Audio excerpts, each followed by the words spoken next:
Le 2 octobre, la chambre de l'auberge.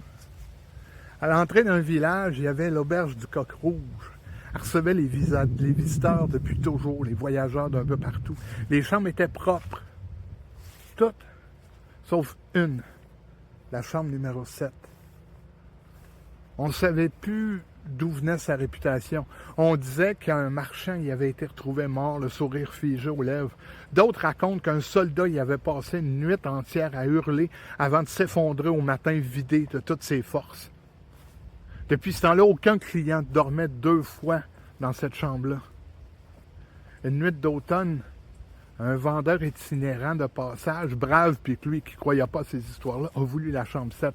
On a essayé de le dissuader, de dire que c'était épouvantable, mais lui, il riait de ces histoires-là. On lui a servi du vin puis il est monté en silence dans sa chambre. Vers minuit, des bruits sourds ont commencé à résonner au plafond.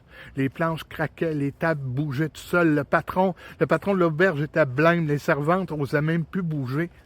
Au petit matin, on a retrouvé le vendeur allongé dans son lit, les yeux grands ouverts, fixant un coin du plafond. Il respirait, mais il n'était plus le même.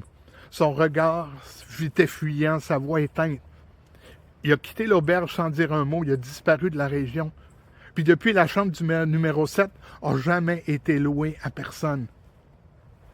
Pourtant, les nuits d'octobre, il arrive qu'on entende en haut de l'escalier un bruit, comme si un voyageur invisible y était retourné encore et encore pour essayer de trouver le sommeil.